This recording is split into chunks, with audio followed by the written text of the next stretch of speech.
विवेक, क्या जानकारी मिल रही है अंतिम संस्कार को लेकर? रूबी देखिए, जो हमें जानकारी मिल रही है कि अभी शाम 5 बजे से लेकर रात के 1 बजे तक जहां पे हमारे संवाददाता आनंद हैं, वहां पर अंतिम दर्शन के लिए उनके पार्थिव शरीर को रखा जाएगा। कल सुबह 11 बजे बारामती में ही वहां पर उनका अंतिम संस्कार होगा। रूबी देखिए, आप भी बारामती आ चुके हैं। बारामती, पिंपरी चिंचवड़ और पुणे, यहाँ पर जो है ये पवार फैमिली एक पॉलिटिकल पार्टी नहीं है बल्कि एक इमोशन है। यहाँ पर यहाँ पर शरद पवार हो, अजित पवार हो, सुप्रिया सुले हो, स्मृति पवार, एक इमोशन है। यहाँ पे जो लोग हैं ना वो तो चलिए अभी दो पार्टी में बढ़ गए, लेकिन यहाँ पे की जो अंदर जो अगर आप यहाँ के लोकल लोगों की बात करेंगे, उनके दिल में अभी भी है कि एनसीपी मतलब पवार फैमिली। ये नहीं कि शरद पवार अलग हो गए, अजित पवार अलग हो गए। ये जो बेल्ट है, खासकर मैं 3 जगह की बात कर रहा हूँ, पुणे, पिंपरी चिंचवड़ और बारामती, यहाँ पे पवार को लेकर बहुत इमोशंस हैं। वहां पे देखिए, आप इतने बड़े नेता जो जमीन से जुड़े हुए थे, एक एक कार्यकर्ता उनसे डायरेक्ट कांटेक्ट कर सकता था, इस तरीके की उनकी एबिलिटी थी। मतलब विवेक, मुझे याद है पिछली बार जब मैं बारामती आई करते थे तो भाई हमको, जैसे जो बात आप बता रहे हैं, हमको तो नहीं पता था भाई। दो पार्टियां जब टूट जाती हैं तो आपको याद है ना कि शिंदे साहब को कहा गया कि गद्दार हैं।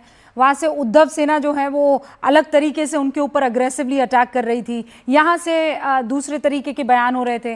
तो जब हम वहाँ ग्राउंड जीरो पर पहुँचे विवेक, तो हमने लोगों से कहा कि अजीत दादा के लिए कहा जा रहा है कि उन्होंने गद्दारी की चाचा के साथ, तो लोग भड़क गए। उन्होंने कहा नहीं नहीं, आप ऐसा नहीं बोल सकती हैं। जब दिल्ली की बात आएगी तो हम शरद यानी जो बड़े पवार हैं उनके पास जाएंगे, और जब विधानसभा की बात आएगी तो हम छोटे पवार के पास जाएंगे। तो हमने कहा अरे भाई, पार्टियां तो अलग हो गई ना। बोले पार्टी भले ही अलग हुई है, परिवार तो एक ही है ना, और हम परिवार के साथ हैं। विधानसभा में हम छोटे पवार के साथ हैं और लोकसभा में हम बड़े पवार के साथ हैं। परिवार नहीं हम टूटने देंगे। ये परिवार ही नहीं, वहां के वोटर में भी ये भाव हमने देखा था। और बारामती की शक्लो सूरत तो आपने भी बदलती देखी है विवेक। बिल्कुल बिल्कुल रूबिका, देखिए अभी कुछ महीने पहले ही अजित पवार के बेटे जय पवार की शादी थी, तो सबको ऐसा लग रहा था कि उसमें शरद पवार जाएंगे नहीं जाएंगे, सुप्रिया सुले जाएंगे नहीं जाएंगे। आप बिलीव नहीं कीजिएगा रूबिका, उसमें सारा का सारा पवार परिवार मौजूद था। पवार परिवार, जो अजित पवार के बेटे की शादी विदेश में हुई थी, पूरा का पूरा पवार परिवार मौजूद था। आपको मैं बताना चाहूंगा कि सुप्रिया सुले चाहे वो अलग पार्टी में हो, अपने पिताजी के साथ, शरद पवार जी के साथ पार्टी में रहो, और अजित पवार अलग पार्टी में हो, लेकिन दोनों भाई बहन का रिश्ता इतना अटूट था रूबिका कि आप जब दोनों एक साथ मिलेंगे तो आपको अंदाजा ही नहीं होगा कि इनमें पॉलिटिकली डिफरेंसेस हो सकते हैं, लेकिन परिवार एक दूसरे से इतना मजबूत था। आज भी अपने विजुअल देख रहे होंगे कि सुप्रिया सुले जिस तरीके से बिलक बिलक के रो रही है, उससे आप अंदाजा लगा सकते हैं कि किस तरीके से कितना अफसोस हुआ होगा कि जिनको वो राखी बांधती थी, आज वो अजित पवार, उनके भाई, उनके साथ नहीं है। जिनके साथ वो लोकसभा चुनाव में अगेंस्ट में चुनाव लड़ी, अजित पवार की पत्नी सुनेत्रा पवार अगेंस्ट में चुनाव लड़ी, आज दोनों सुनेत्रा पवार और सुप्रिया सुले एक साथ उस हॉस्पिटल पहुंचने जहां पर उनकी बॉडी को रखा गया है। तो आप इमोशन समझिए, इमोशन बहुत ज्यादा यहाँ के लोगों के बीच में। उनका डजंट मैटर, उनके पास एनसीपी के ब्रैकेट में एसपी लगा दिया, फिर एनसीपी में एपी लगा दिया, AP stand for Ajit Pawar, SP stand for Sharad Pawar. यहाँ के लोगों के मन में है कि एनसीपी मतलब पवार फैमिली, और बारामती की तो पवार फैमिली ने, अजित पवार ने, शरद पवार ने पूरी काय पलटी कर दिया। अगर आप बारामती में आपने भी आया होगा, आप वहां का डेवलपमेंट देखिए। हिंदुस्तान के दूसरे किसी 2 टायर 3 टायर या 4 टायर सिटी में चल जाएंगे तो बारामती का डेवलपमेंट आपको लगेगा कि आप 8 टायर सिटी में हैं। आपको बिल्कुल नहीं लगेगा कि आप 3 टायर या 4 टायर सिटी में बारामती में घूम रहे हैं। इसलिए अजित पवार, जैसे मैंने बताया, अजित पवार, शरद पवार, पवार फैमिली यहाँ पे इमोशंस है, पॉलिटिकल पार्टी नहीं है, यहाँ पे इमोशंस है। और जैसे ही लोगों को पता चला कि अजित पवार की इतने बड़े हादसे में मौत हो गई है, चाहे वो शरद पवार ग्रुप के लोग हों या फिर कोई ऐसा नेता बता दीजिए ना आज की तारीख में, इतना हाईली पोलराइज सिचुएशन और हालात बने हुए हैं कि एक नेता किसी एक वर्ग को साधता है, एक नेता किसी दूसरे वर्ग को साधता है, और पार्टियां भी आपको अलग अलग वर्ग साधते हुए दिखाई देती हैं। लेकिन मेरे ख्याल से ये अदद ऐसे नेता थे जिनके, और मैं सुबह से देख रही हूँ, मतलब जो मातम करने वाले हैं उसमें मुझे अगड़ा भी दिख रहा है, पिछड़ा भी दिख रहा है, जालीदार टोपी वाला भी दिख रहा है, और चोटी वाला पंडित भी दिखाई दे रहा है। मुझे वो महाराष्ट्र की टोपी वाला शख्स भी दिखाई दे रहा है, बुरके वाली भी वहां पर दिखाई दे रही। सबको लेकर, मतलब वो किसी एक वर्ग के नहीं थे, वो बारामती के लीडर थे और बारामती उनका था।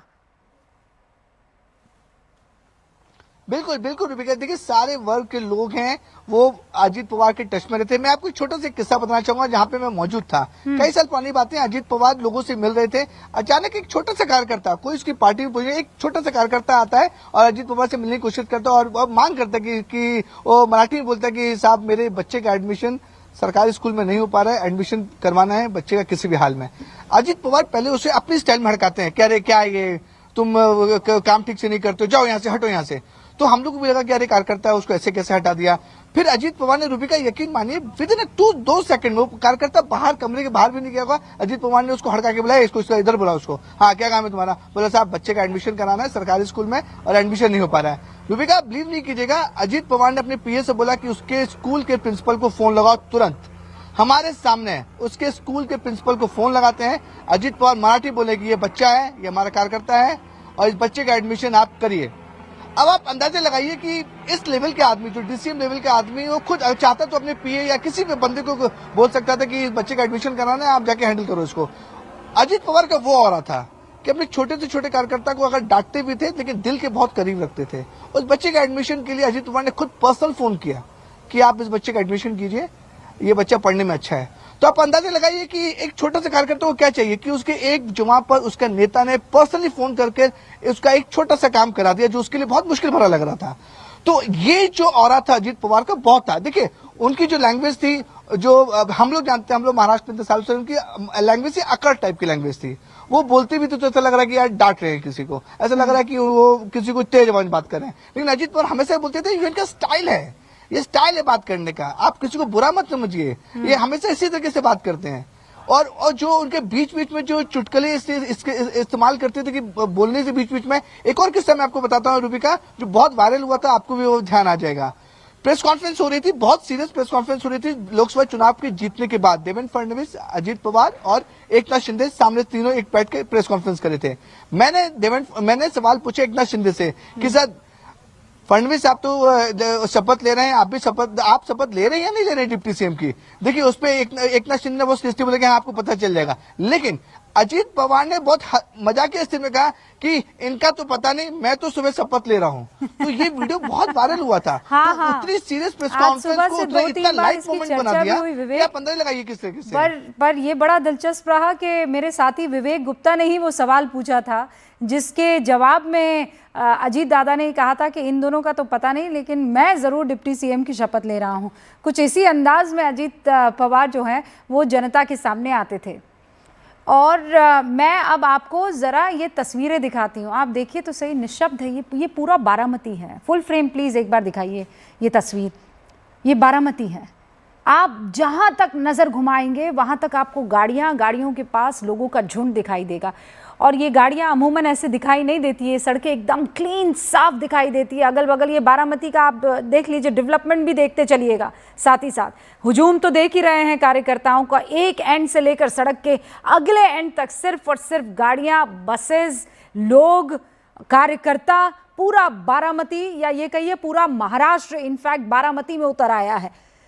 देवेंद्र फडणवीस वहाँ पर मौजूद हैं, एकनाथ शिंदे वहाँ पर मौजूद हैं और शरद पवार, सुप्रिया श्रीनेत, माफ़ कीजिएगा, सुप्रिया सुले, ये तमाम लोग तो वहाँ पर मौजूद हैं ही, परिवार तो मौजूद हैं ही।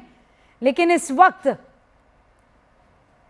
अजीत पवार का बारामती आप देखिए, उनके निधन के खबर के बाद कैसे अपनी दुकानों को बंद कर, अपने ऑफिसेस को बंद कर सड़कों पर उतर आया है। 1959 में जन्मे अजीत दादा पवार 2026 में 66 साल की उम्र में अंतिम सांस लेते हैं और वो भी एक विमान हादसे का शिकार हो जाते हैं। अजीत पवार के निधन पर हर कोई सकते में है। आज ही यहाँ बजट सत्र की शुरुआत हुई और यहाँ भी सबसे पहले अगर किसी बात की चर्चा हुई तो वो अजीत दादा पवार के निधन की चर्चा हुई। आज प्रधानमंत्री नरेंद्र मोदी एनसीसी कैडेट्स को उनके एक प्रोग्राम को अटेंड करने के लिए पहुंचे। वहां भी अगर सबसे पहले किसी की बात हुई तो अजीत दादा पवार की बात हुई। आज पूरा परिवार, और कहा यह जा रहा था कि ये परिवार, ये पंचायत के जो चुनाव हैं, जिला परिषद के जो चुनाव हैं, इन चुनावों के ऐलान के बाद हो सकता है कि एनसीपी, एसपी और एपी दोनों गुट जो है वो साथ में आ जाए, यानी अजीत पवार वाला भी और शरद पवार वाला भी। लेकिन उससे पहले ही ये ऐसी खबर आ गई जिसने सबको सख्ते में डाल दिया।